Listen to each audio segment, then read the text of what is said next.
السلام علیکم ورحمۃ اللہ وبرکاتہ۔ پیارے اسلامی بھائیوں، ایک ہندو بھائی نے مسجد میں جا کر اور علماء کرام کے بیان کو جب سنا، دین اسلام کو جب سنا، تو اس ہندو بھائی نے اپنی زبان سے کیا بتایا، اگر آپ سنو گے انشاءاللہ تو خود حیران رہ جاؤ گے۔ مگر میں یہ بات ان کو بتانا چاہتا ہوں جو مذہب اسلام پر، دین اسلام پر لعن طعن کرتے ہیں، میں ان سے یہ کہنا چاہتا ہوں، آپ سے بڑے بڑے شورما اس دنیا میں آئے، وہ جن کے پاس طاقت بھی تھی، جن کے پاس پیسہ بھی تھا، جن کے پاس اپنے مذہب کا علم بھی تھا، وہ بھی دین اسلام کا بال باقا نہیں کر سکتے، تو آپ کس کھیت کی مولی ہو جو آپ دین اسلام کا کچھ بگاڑ سکو گے۔ مگر میں آپ کو یہ بتانا چاہوں گا کہ آپ لوگوں نے ابھی تک جو سنا ہے کہ مسلمان ایسے ہیں، مسلمان یہ ہیں، دین اسلام میں یہ وہ ہے، اس طرح کی طرح طرح کی باتیں، اگر آپ نے دین اسلام کو ایک بار خود پڑھ لیا، سیرت مصطفیٰ کو پڑھ لیا، اسلام کے تمام قوانین کو پڑھ لیا، تو انشاءاللہ ایک دن آپ بھی مسلمان ہوتے ہوئے نظر آئیں گے، کیونکہ ہمارا مذہب یہ نہیں سکھاتا جو آج کل لوگوں کے ذہنوں میں بیٹھا ہوا ہے کہ مسلمان یہ کرتے ہیں، مسلمان وہ کرتے ہیں۔ اگر انہوں نے خود مذہب اسلام کو پڑھ لیا تو انشاءاللہ ایک دن وہ بھی ایمان لاتے ہوئے نظر آئیں گے۔ آپ کہو گے وہ کیسے؟ آپ بڑے بڑے سائنٹسٹ حضرات کو دیکھیں، جب انہوں نے ریسرچ کی کچھ باتوں پر، جیسا کہ ہمارے نبی صلی اللہ تعالی علیہ وسلم نے فرمایا کہ مسلمانوں کھڑے ہو کر کھاؤ یا پیو تو فوراً الٹی کر دو، جب سائنٹسٹ حضرات نے اس پر ریسرچ کی کہ مسلمانوں کے نبی نے یہ کیوں کہا، اتنی تاکید کیوں فرمائی کہ کھڑے ہو کر کھا لو یا پی لو تو فوراً الٹی کر دو، تو ان تمام سائنٹسٹ حضرات نے جب اس کی ریسرچ کی تو انہوں نے کہا کہ کھڑے ہو کر پینے سے اور کھانے سے 10 ایسی بیماریاں ہوتی ہیں کہ جس کا علاج پوری دنیا میں موجود نہیں ہے میرے بھائیوں۔ ان تمام سائنٹسٹ حضرات نے بڑی بڑی باتوں کی ریسرچ کی، آخر میں وہ تمام سائنٹسٹ حضرات جو غیر مسلم تھے وہ بھی کلمہ پڑھ کر ایمان لے آئے میرے بھائی۔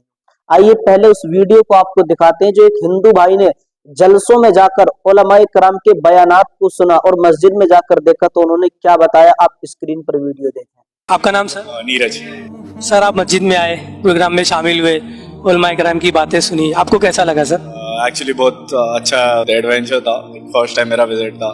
اور اسلام کے بارے میں جان کے بھی بہت اچھا لگا کہ بہت ساری جو باتیں جو سیکھنی چاہیے ہم لوگوں سب کو۔ تو پیارے اسلامی بھائیوں، آپ لوگوں نے ان بھائی کی ویڈیو کو سن لیا ہوگا کہ انہوں نے کیا کہا کہ میں نے جب دین اسلام کو سنا تو مجھے بہت اچھا لگا اور بہت ساری باتیں میری دور ہو گئی، اور میرا بتانے کا یہی مقصد ہے کہ وہ لوگ جو اسلام پر لعن طعن کرتے ہیں، اگر انہوں نے ایک بار مذہب اسلام کو خود پڑھ لیا انشاءاللہ تو وہ بھی ایمان لاتے ہوئے نظر آئیں گے۔ آئیے ایک بات میں آپ کو بتا کر اپنی بات کو مکمل کرتا ہوں۔ میرے آقا صلی اللہ تعالی علیہ وسلم نے اسلام کا سب سے بڑا دشمن ابو جہل، اس کے گھر بھی دین اسلام کو پہنچایا اخلاق و کردار کی وجہ سے۔ ادھر ملک ہندوستان میں میرے خواجہ نے پرتھوی راج چوہان کے گھر دین اسلام کو پہنچایا اپنے اخلاق و کردار کی وجہ سے۔ ادھر میرے آقا کو پریشان کرنے کے لیے جادو کا سہارا لینا پڑا، ادھر خواجہ غریب نواز کو بھی پریشان کرنے کے لیے جے پال جادوگر کا سہارا لینا پڑا۔ پرتھوی راج چوہان نے جے پال جادوگر کو بلایا اور اس سے طرح طرح کے جادو کروائے۔ جے پال جادوگر نے سانپ کو رسیاں بنا کر بچھو، سانپ وغیرہ یعنی تمام اپنے جادو کیے جتنے وہ جانتا تھا، ہر منتر کا استعمال کیا، مگر اللہ کا کرم دیکھ کے میرے خواجہ پر اس کا کوئی اثر نہیں ہوا۔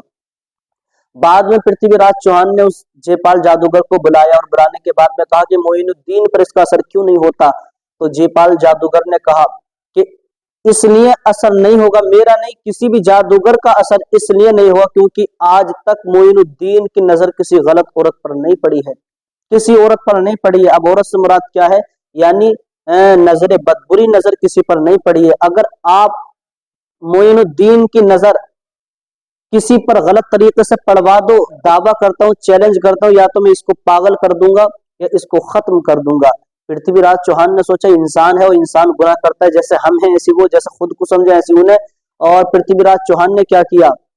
کچھ لڑکیوں کو، وہ حسین و جمیل لڑکیاں جن کا اجمیر سے لے کر بنارس تک کی سرزمین پر ڈنکا بج رہا تھا، خوبصورتی کا، حسن و جمال کا، ان تمام لڑکیوں کو، فاحشہ لڑکیوں کو بھیجا، کہا جاؤ معین الدین کے پاس جاؤ اور جا کر ڈانس کرو، ناچو، بس اتنا کرو کہ